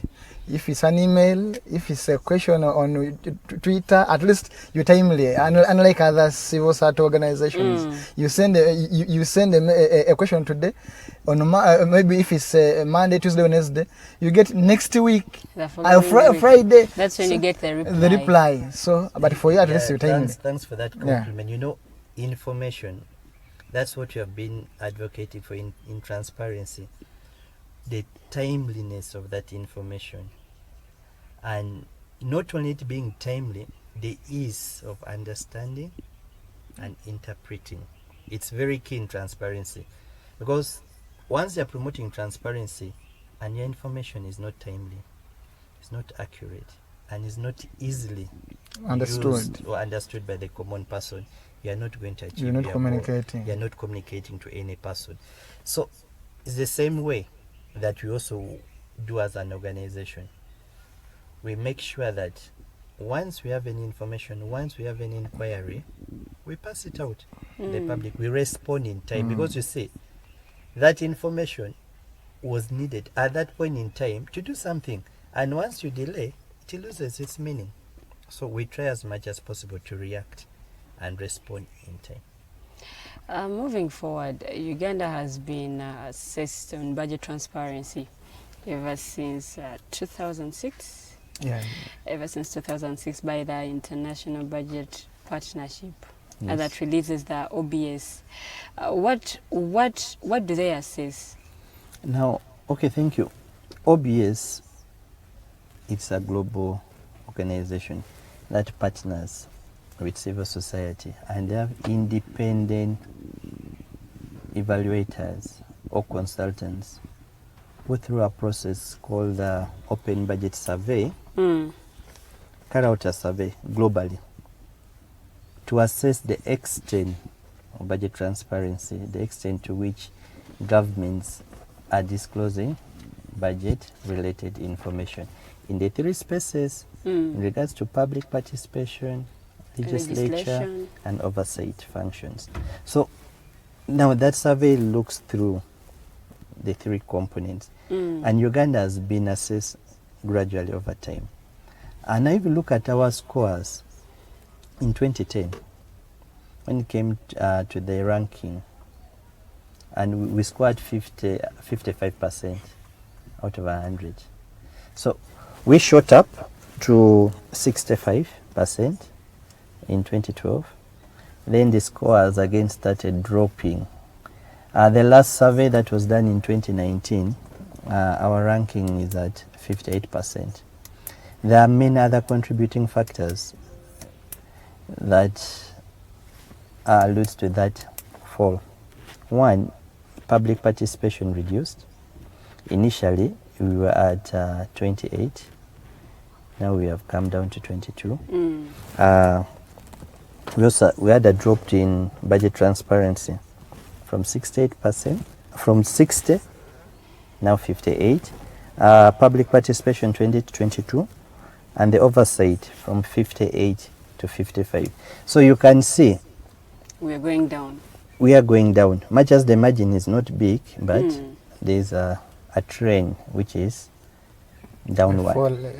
Fall up. Though we must say part of the reasons why we are going down, it's not so bad, but because of the timeliness of release of the budget information to the public, and this survey mandates this information to be released within a specified period of time. Yes, government comes up with this information. Then by the time they share with the public, at times it's late. I see. And when already the survey states this information should have been released by this period of time, by this period of time, but the government comes in a little later. So that means we are getting information, yes, but it's not timely. And then at times the information is not comprehensive enough for someone to make use of. So despite the decline, there's also some positives out of it, because in Africa, or let's start from the region. East African region. In East African region, we are ranked #1 when it comes to budget transparency from the OBS survey of 2019. Now, when we go to Africa, we are ranked #2 after South Africa. Now, what Uganda needs to do to close the rank, because what really puts us down, South Africa, now for example, out of the 40 African countries that were assessed, South Africa is the only one which is isolated, which is giving extensive information. Now Uganda, we are in a cluster of like 10 countries. Our information level is limited. We give, but it's limited. Then now the rest, it's really not so much. So for us to improve, we need also to work at improving on the type of information we give out. How comprehensive is it? So that it's no longer limited. Someone really gets, if you place like a request for information, you know, there's that access to information. To information, yes. Because you can go to a district or to any ministry or department and you are requesting for information, then you say, oh no, I think this information, for you to have access to, we need to fill that form. So now the issue is, will they give you comprehensive information? I see. Now we need that comprehensiveness in release of information.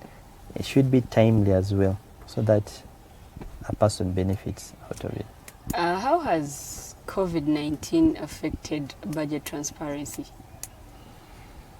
When it comes to COVID brought in so many things that came in. For example, because of COVID, we got so much resources. Remember, we had the National COVID Response team, coordinated from the Office of the Prime Minister. Then we have the District Task Force that was constituted at the districts to manage the COVID resources. Now, this team is supposed to lobby for resources and spend it prudently. because some of the resources they got from government and others from the public. Now, our call is, are they being transparent? Yes, there are districts where the district task force have been very transparent in their processes, which we applaud. But I believe also the other district task force, which up to now, no one even knows what transpired. I see. So now that brings in, are the citizens aware that this district task force was supposed to give a public accountability how they utilize the resource? Yes. I see. So now we need to make the citizens aware so that they're able to demand for that kind of accountability. So in one way or the other, we are promoting transparency. But before you do that, make the citizen empowered, educate them so that they know what to do. Still on OBS, what has been the trend of Uganda's budget transparency? We were at, as of 2010, we scored 55%. And when it came to 2012, we came to 65. That was our best. That means we had increased. Our climax so we far. climaxed at 65. 2016 Going dropped down. 62%.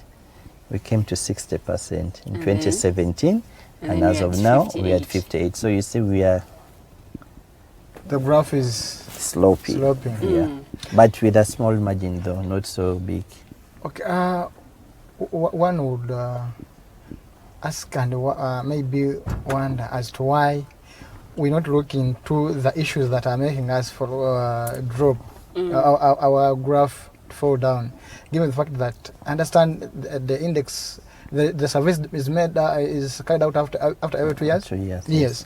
Now, why haven't we as a country looked into issues that are making us lose Go down day by day. or dropping our index? And Okay, I must say as a country, yes, we are acting on it because remember I told you earlier on, civil society budget advocacy group is part of the budget transparency initiative. We have a collaboration with government to improve our budget transparency. So we have tabled to government some of the proposals now, what government should do, what we had been discussing earlier. We have already tabled to them and they're acting on it. So we believe in the next survey as a country, our scores will improve. That's if government acts upon the proposals that have been tabled onto them now to improve the transparency. yeah, we are here bragging that at least internationally we are recognized and we are performing better. But Locally. do our nationals, our publics, our taxpayers, are they aware? Do they even understand that we even we always assist?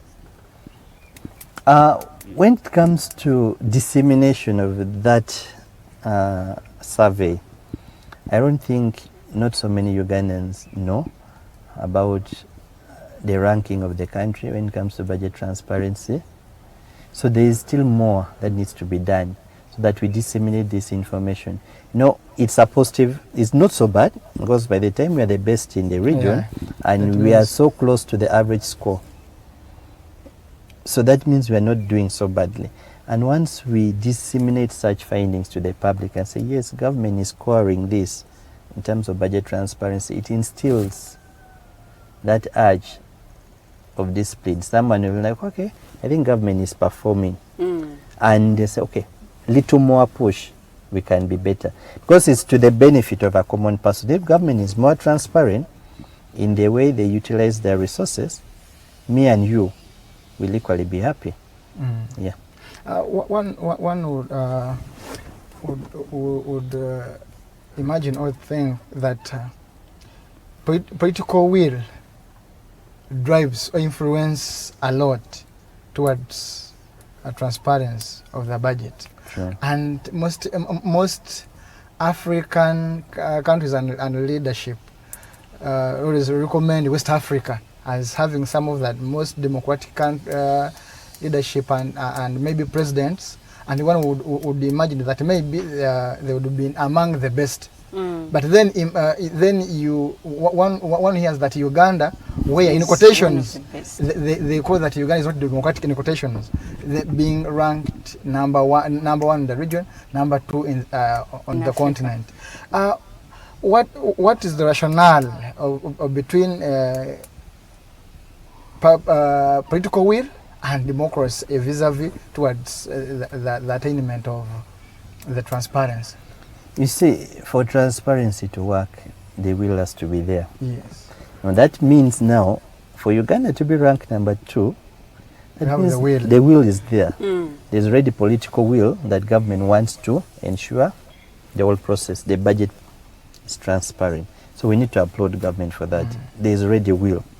So we can't say yes, maybe West African countries are more democratic. But they have no political will towards transparency. That the will towards budget transparency couldn't be there. It's not so much, because if you look through, we are better than most of them when it comes to budget transparency.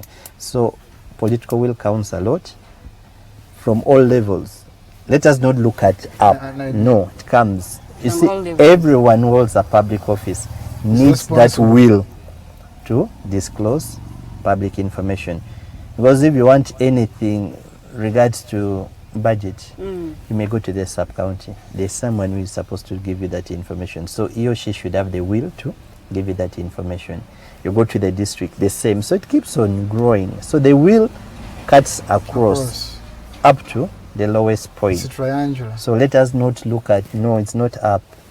Let's start from everyone. So as a country, yes, we need to really emphasize, because not all these public officials have the will to share information. That one we need to be clear. Not all of them. Others, yes, you can be progressively. You can be peaceful at home, but revealing your secrets becomes hard. Yes, others progressively are coming into. They're coming in and are now sharing information. Others are not yet doing that, because believe me and you can go to any public office wanting to know certain information, even in a school. There are schools we have gone to. You tell the head teacher, I want to know how much was given as capitation and what you spent on. It tells you, go to the list. The head teacher will tell you, no, you see that information is so private, we cannot we can't give it out. Can't give it out, but you say the law says, please share with us. I see. So others are still rigid. They're not willing to. So it's about mindset change. With time, as we keep on creating awareness and educating them, they'll buy in and start also sharing. So they will, yes, it's there, but not with everyone yet in the country. Has Uganda learned any lessons from OBS? Yeah, we have learned, because if we had responded to some of the issues that come through, like the timeliness of release and sharing of budget information, we would have performed better. Because once that information comes in timely and in a way which is easily understood by a common person, that means their participation improves. And that means also as government we are being more transparent, because we are disseminating information in a way which a common person can understand. Another lesson that we have learned going forward, capacity building, budget literacy. So few or very few Ugandans understand budget work. So we need to educate more people so that they get to understand the budget. So once they get that knowledge, their participation also improves. Another lesson that we have learned as a country, we need to adequately fund some of these institutions, like the Office of the Auditor General, to carry out its mandate. Because you see, for them now, they do an evaluation of what transpired and give a report. Because at the initiation point, all through, money was being spent all through. Now the auditor comes and says, yes, did you spend money the right way with what you had planned before? So that evaluation process requires a lot. So once we adequately fund those institutions, they're able to open up also and engage the public more because they could not be engaging the public because of limited resources. We want to see regional dialogues disseminating these findings of the OAG, Auditor Generals, I see, so that everyone, they have to hold public gatherings and hearings, so that you can input into their findings as well as citizens. And also, what we have also learned through this survey, government also needs to open up more and create spaces. You see, now there are spaces that is there in the budget process. But in most cases, like the civil societies participate, but not formally. I see. We want it to be put in there and say, yes, this is a process, these people should come in, participate at every stage, and we want feedback. Because now at times we go participate there, but we don't get feedback. We give our proposals, do this, but no feedback comes to us. So now that leaves us hanging. What happened? Did they adopt whatever we proposed or not? So we want that iron out. So like you propose, the spaces are there. Once you give your input, they should also give you feedback. Some time back, Mr. Magara, a budget policy specialist, said there is need for the government to put a legislation when it comes to public engaging in the budget policy, in the budget process. Has this been done? A legislation that's from Parliament to push everyone to participate.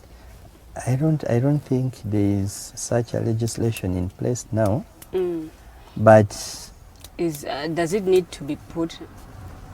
I don't think we need to put a legislation that you should participate in the budget. The issue is the processes are there. Now it's upon us to go and participate. Because government has created, the spaces are there. Now the limitation is, me and you may not go and participate in a given process because you have no idea. You lack the required information.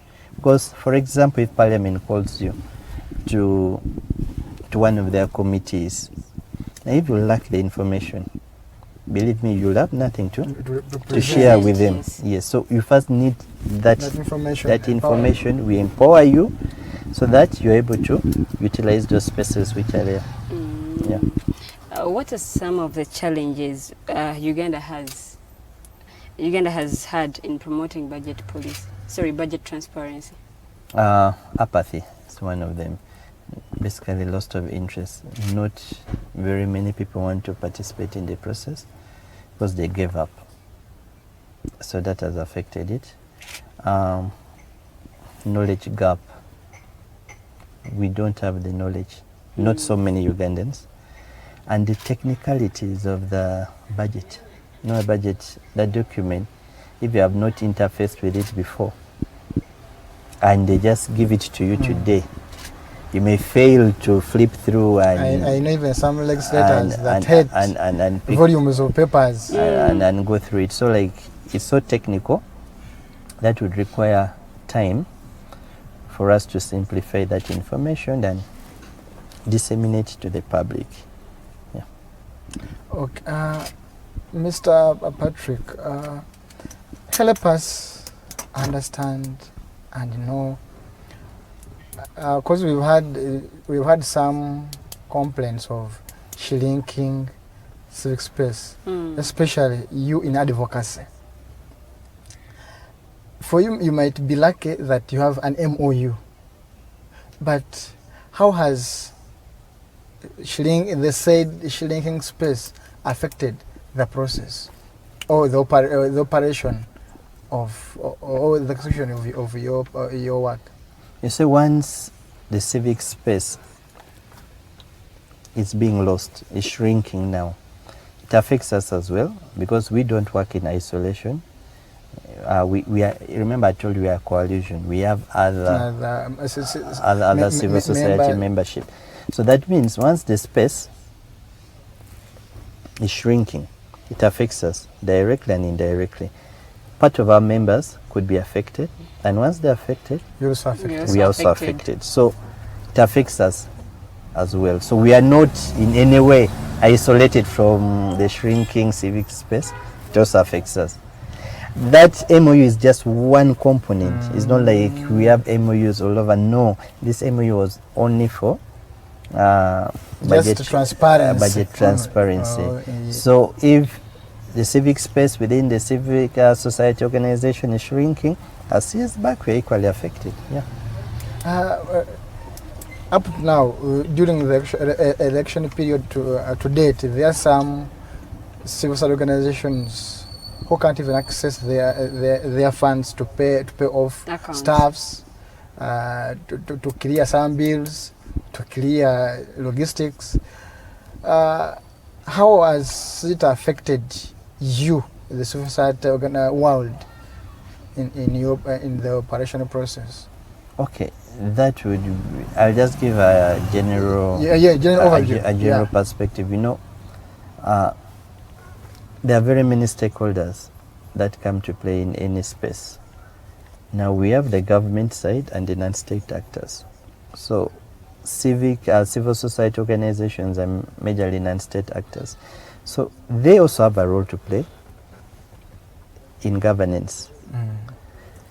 Now, amidst all this, others who are being shut down, their accounts being frozen. So that means that organization, which was performing a given mandate, is now not in position to carry out that mandate. So now that affects everyone. It affects society that were directly benefiting from their work. It affects also government, because there are certain findings or part of the work that that organization was doing in the society, which was really fruitful, that government was also benefiting from it. So example, providing it's a loss. If that organization was providing maybe a livelihood project, giving handouts to the community, beneficiaries are now suffering. Beneficiaries now definitely they won't benefit if maybe they were drilling boreholes and the rest. So all that is being put on hold. So everyone loses. The organization has lost, government has lost, the beneficiaries, the intended beneficiaries as well do so. And even donors and funders lose interest and trust. So yes, so the loss is cross-cutting. Now the issue is the magnitude. Who bears the biggest magnitude of the loss? So that's where we just have to look through in, but everyone loses. How best can they work together? I mean, the government and then civil society organizations. To make it better, we just need strong collaboration. The civil societies and government need to collaborate so that each of them get to understand their mandate and how best they can relate. Because once you have a strong collaboration and you adhere to the law, I don't think there will be much rift. So that strong collaboration has to be there between the two entities, the civil societies and then the government. And the government, yeah, so that they can work hand in hand.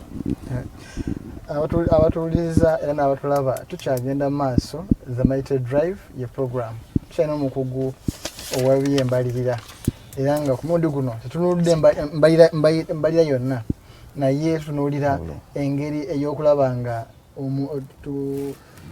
tumanya n'okugobera bajeti yaffe mu mbeera ennuŋŋamu era nga agezaako okugayagaayamu ensonga naye nga tunaatera nga puroguramu yaffe tunaatera ogiwunzika. Omugenyi waffe, I would love to know and understand the countries facing a blackout by a suspension of DGF. Like it or not you only as civil society organizations, but even the government, because we understand many parastatals, institutions, and other actors from the government, Office of the Prime Minister, have been and are beneficiaries of DGF funding. In this process, who is the biggest loser? You see, as earlier on alluded to, when we were discussing the shrinking civic space and the closure of certain CSOs, the same also applies here. there's DGF who is a donor. Then now who are the beneficiaries from Ugandans. DGF? The beneficiaries are many. There are Ugandans. civil society organizations. Who are Ugandans? Yes, who are Ugandans. There is also government Whose benefits goes to Ugandans? who are also benefiting because DGF supports civil societies and government organizations as well. So in this situation, we are all losing. Government is losing, And civil society is losing, the common Ugandan is losing, and also the donor is losing. So we are also, everyone is losing in this situation now. what's your take on the bank withdrawal tax? That one is tricky. I may not give you a concrete answer because I would say because of their positions as me, As an individual, not as an organization. as individual. Yes, this one goes not as CSBAG, but as an individual as who Mr. has some Patrick. information, some knowledge about economics and these other process of transactions and. It's two-way. It's a little tricky because one, we cannot categorically say yes, the tax is coming. Yes, there was a rumor maybe or some information leaked out about like there's a proposal to have a tax. Now the tax, yes, as a country we need tax. Now the issue, I would say yes, the tax is fine. I would welcome it any day. As Patrick, I would welcome the tax, but the issue is how will the tax be structured? That is something that government still needs to interrogate and avail more information to the public because taxation is fine. We need more revenue as a country. But now in this situation, because you look at how mobile money tax came in, yes, it had its negative elements and also had its positive elements. So the same way also applies to this tax. Yes, it has some negative element, but it also has its positives. So it's until that more information is available to the public so that we can debate, then we can make an informed opinion. But as it is now, it's a little scanty because government hasn't come out clear like that's the proposal. So we needed to know beyond saying yes, you are taxing withdrawal, how much are you taxing it, at what level are you going to tax it, are you saying who are going to be impacted more, is it the high end earners or the low end earners? So once we get all that information, then we're in position to make an informed opinion and say, yes, the tax is good, or the tax is bad, or the tax can be adjusted. Yes. But when it comes to taxation, yes, I support taxation. I have my question in around DAO taxation. But before you answer, before I ask that question, njagala kubajukiza abalayi baffe n'abatugoberera n'abannayuganda nti tulina book launch oba okulaunchinga ekitabo. Oli munnamateeka, oyagala by'amateeka, oyagala kumanya ku mateeka, oyinza kuba toli munnamateeka naye oyagala kumanya ku mateeka. Omulamuzi George Wilson Kanyehamba oba Professor Dr. George Wilson Kanyehamba alaunchinga akatabo ennaku z'omwezi nga 26 March 2021 ku Imperial Hotel. Kano akatabo si katabo nga ebitabo ebya bulijjo, awandiise ebitabo kino kya 31 naye bino si kitabo nga ekitabo kya bulijjo.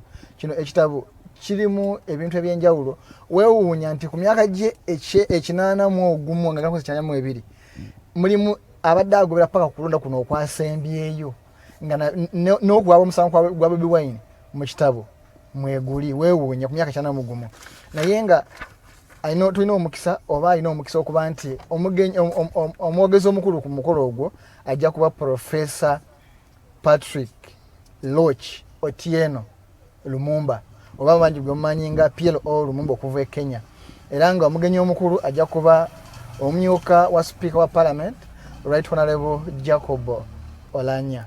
nga takomye awo abanawe ku pano kuliko Bernard Mona ono mukulembeze okuva mu government ye Ghana. Kuliko Right Honorable John Patrick Amama Mbabazi ngoneko Prime Minister era nga yesimba kwa President. Kuliko yaliko Minister webyempisa n'obuntu bulamu era nga yakikirako Uganda mu Parliament ya Africa omukyala Honorable Dr. Miriam Matembe. Kuliko President wa DP Norbert Mao. Kuliko munamateeka Council Nicholas Opio. Kwegamba pano nsava kuliko ne Deputy Principal wa National Unity Platform Dr. wa munamateeka Dr. Lina Zedriga. So ndowooza nti waliwo ensonga okubeerawo naye okubeera part y'akatabo kano wetagisa emitwalo 2 gyokka. Emitwalo gino 2 ofunirako ekitabo kirabo kimaze okulonchingibwa kya mitwalo 10. Kiba kitegeeza nti bw'osasa emitwalo 2 emitwalo 10 emirala gikuyambako okusinkana abantu abo interact obayigeko obaeko kyobabuuza oba oli omushayingire namba tomanye obulamu buyinza okukyuka. So ennaku z'omwezi nga 26 March tulina book launch eya Professor Dr. George Wilson Kanyehamba ng'ekitabo kituumiddwa Evolution of Constitutional Law, Public Law and Government. Evolution of Constitutional Law, Public Law and Government. Mpoza ate gwe omulwanyizi w'eddembe nga olwanira eddembe oba oli awo mu kwogera mu kuwandiika mu kulaga obutali bumatuufu peaceful demonstration naye ng'otiisibwa oyinza okuba ng'oli munnamawulire nga oya ku muzindaalo oyogera bitagenda bulungi wabwire naye nga ova ku muzindaalo ate ofuna okutiisibwa oba osibiddwa obutanwa oba oli awo ofuna amasimu agatali malungi. Aba National Coalition for Human Rights Defenders Uganda bagamba nti gendayo naawe ayagala okwekalakaasa naye nga tomanyi process. Oyinza okuba okwekalakaasa naye okwata ejjinja ngolowooza nti bonakwata ejjinja ne bakusiba bajja kulwanirira bajja kufuna kulwanirira. Gendayo obeebuuzeeko bakuwa amagezi. Basangibwa Entinda ku Semawata Road era nga osobola okuya ku ssimu yaabwe eri 08 10 25 08 10 25. Back to our guest and our expert. We are privileged that at least we are tapping into your knowledge and skills, because I personally, there are some things that I didn't know, but at least I'm learning and I've learned. Kindly help me as a person differentiate when is double taxation felt and what are the implications of double taxation, because there are some accounts when I'm depositing I pay bank charge. Then when my money is on that account there are some fees that I pay to maintain my account. Now I'm going to withdraw, I am supposed to pay a certain fee or a certain percentage of that of the withdrawal. How is now it becomes triple not even double, triple deduction of money or taxation. Economically, what is it?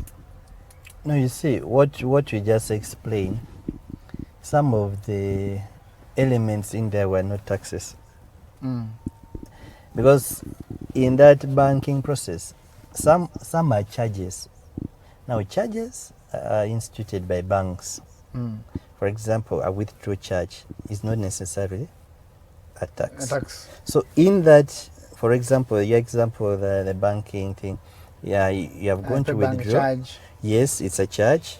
As you withdraw, there's still a bank charge. Are you seeing? The only tax, there's an excise duty tax in there, which is only put in once. But the rest are charges. A charge is how a bank makes its money for offering you a given service. So they have to charge you, because you took money there. They have kept it safely. But now that's so for keeping your money safely, there's some charge.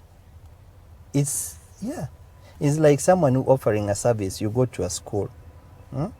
For you to get education or learning from a school, registration fee? Paying admission something, fee, it's a charge. then school fees. But now, when it comes to registration, you pay it once. Once. Yes. Yes, it's a charge. You see now, it depends how which service provider structures their charges. You see, the way a learning institution, that's why you find one school charges differently, the other one charges different. But those are charges because they're providing a service. When you come to banking also, the banks also have different charges. You may go to this bank, it has a different charge, the other bank a different charge over the same service. So it's at their discretion. So it's not like you're being taxed, it's a charge for using their service or for the service that institution has provided for you. But still, the government has been collecting taxes out of our deposits, if I'm not mistaken. You see, that's why I'm saying tax is not bad. Let's first But agree. Our taxation but our is illegal. taxations, yes. Tax is not we will bad. agree because the country is developed We need taxes. on taxes. So- but now double taxation is the problem and challenge now. But in our example, there was no double tax. There is not yet double Because tax. you said The rest are charges. there is a tax that government collects, but it's once. Excise duty. Excise duty, Yes, it's which is once. once. Yeah, It's a tax.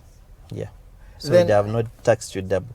The only things you have faced are charges from the bank for utilizing that service. So this excise duty, is it annually? No, it's a charge. It's a tax on the service. There's a small percentage.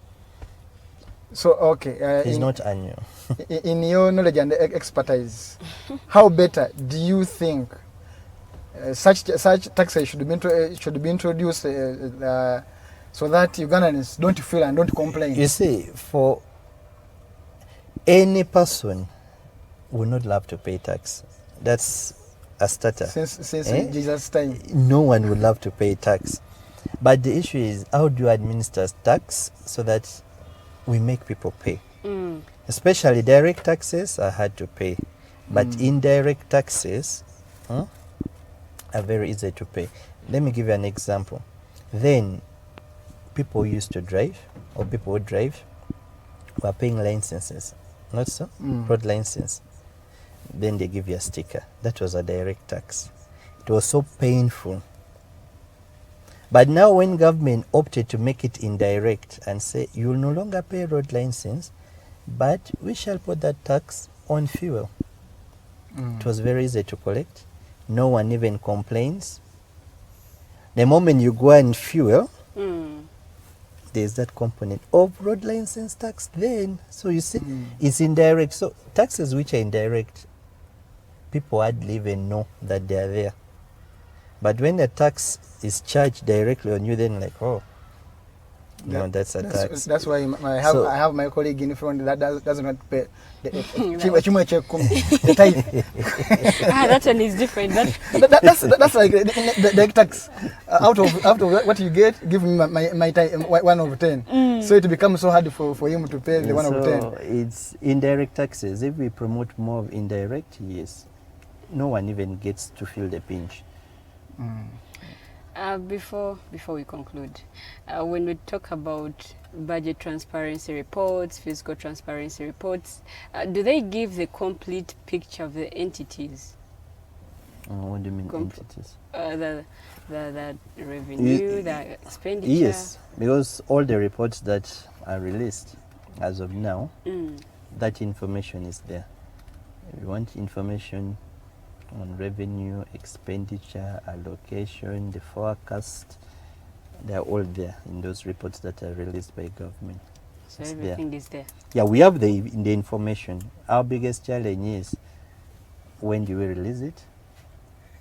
Yeah. And how easy is it to access that information? That's where our biggest. But in terms of content, yes, the content is there.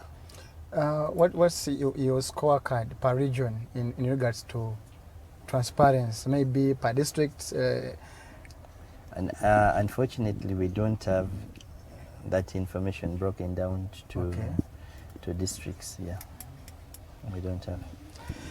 As we conclude, your closing remarks, Waganda call it akatalekeka. what you feel that maybe for us we forgot, but you feel it's important to the audience and Ugandans. Yeah, thank you. My closing remarks would be, as citizens, we really need to show interest and participate in the budget. We need to influence budget decisions. Influencing a decision can only take place when you're actively involved in that process. So remember, there are so many spaces where we can participate as citizens, and we should endeavor to utilize that space. From us, the civil societies, yes, would still keep on building capacities of the different stakeholders and creating awareness so that we are more informed when it comes to decision making in regards to the budget. Thank you. Thank you very much, Mr. Patrick. Thank you very much. I hope you've learned something out of this conversation that we had from 7 a.m. till right now when we're going to close. My name is Princess Luwedde. My co-host is Mr. Mukose Arnold Anthony. Akasubire mufunyemu ekyokuyiga ekirungi nyo tusobodde kubeera nga tuma comments zammwe kubanga akadde katuliiridde empinga nga bannayuganda guno mulanga gwammwe nga bwe muteekayo amaanyi mu kugoberera ebyobufuzi n'ebyobukulembeze b'eggwanga Uganda ago emaanyi ge muba mukozesa n'okugoberera budget y'eggwanga Uganda lekeraawo okugamba mbufe tetulaba nguudo bwe zikolebwa tetulaba ddagala mu malwaliro budget y'abannabyabufuzi bwe bagamba y'abannabyabufuzi balina okujjigoberera naye nga kitukakatako buli Munnayuganda yenna woli si muvubuka si mukadde tulina okubanga tumanya ebintu bino tulina okubanga tumanya budget omanye sente ze batadde mu byenjigiriza ziri mmeka ze batadde mu byobulamu ziri mmeka ze batadde mu nkulaakulana oba okuzimba enguudo okuddaabiriza ebyo byonna byonna byetaaga okuddaabirizibwa nti ziri mmeka Munnayuganda lekera complaining wabula naawe faayo nga budget eno esomebwa abamu ku mmwe muwulira nti budget egenda kusomebwa mutandika okulowooza ababaka ba parliament bagenda kwebaka anti luli twabalabanga beebase ne kuno tugenda balabanga beebase ebyo beka mbeera mulowooza kuba naye tufeeyo nnyo abwekituuka ku budget yaffe bambi tuteekeyo omutima tusobole okubeera nga tumanya ebintu bino tumanye abaana bwe batuuka mu ssomero abasomesa babasangayo nga gye bali ebikozesebwa gye biri nti bw'otuuka mu ddwaliro ebikozesebwa gye biri omukyala tajja kufiira mu ssanyambo kubanga tewali makansi so tuteekeyo nnyo omutima kansubire nti show ya leero ofunyemu ekyokuyiga ekyenjawulo tubadde mu lulimi lwa luzungu lulimi lungereza naye nga omugenyi waffe si kuba nti tayagadde kwogera Luganda wabula tamanyi kwogera Luganda olulimi lwasobola okwogera lwe luzungu ate lwanayogera abamu ku ffe ate tujja kubanga ate tulutegeera ne kasubire nti mufunyemu ekyokuyiga mwami Mukose Arnold Anthony gwenkoze naye era nga omwami Jeremiah Mukiibi ye producer waffe ow'olwaleero ate ng'era akoze n'ekyenjawulo ye director yali ne ku camera side eno neyeeri yasoma bingi nnyo so mwami Jeremiah tukwebaza nnyo webale nnyo omulimu gw'okoze gubadde gw'amaanyi era gubadde gwa ttendo n'omwami Kato tumusiime yabadde ku nkato ng'ate atuvuga atutambuza mu kibuga Kampala ate n'okusobola okubeera nga tutuuka ku offices omugenyi waffe wakolera mwebale nnyo mubadde balabi balungi naye nga mbajjukiza funa tiketi yo ng'obudde bukyali tuli mu mwezi guno gwennyini akatabo mwe kagenda okubeera nga kalonchingibwa so funa tiketi yo nga obudde bukyali ate oleme kubeera nga osubwa ennaku zomwe zigenda beera 26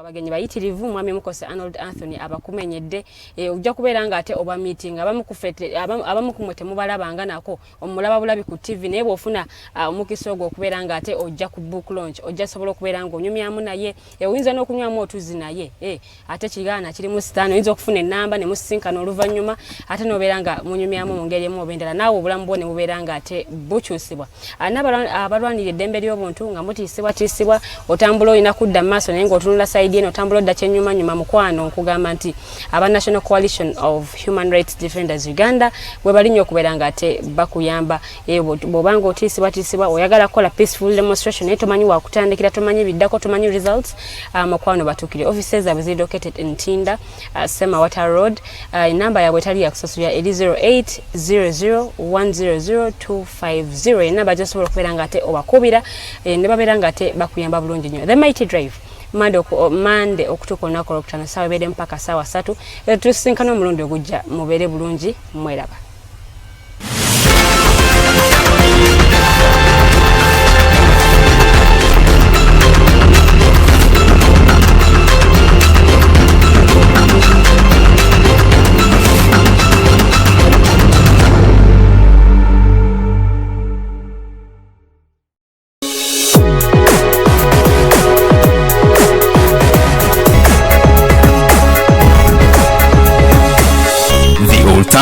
Dig Talk.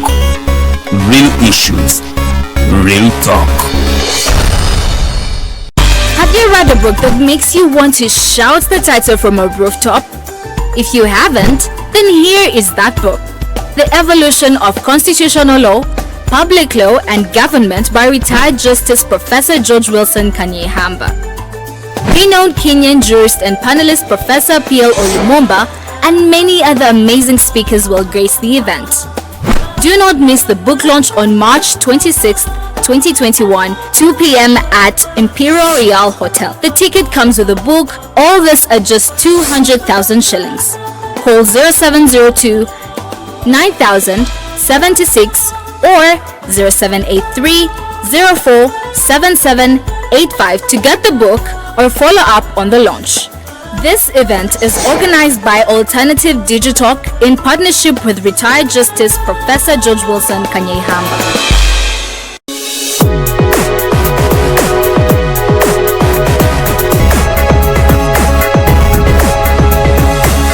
The Alternative Dig Talk. Real issues, real talk.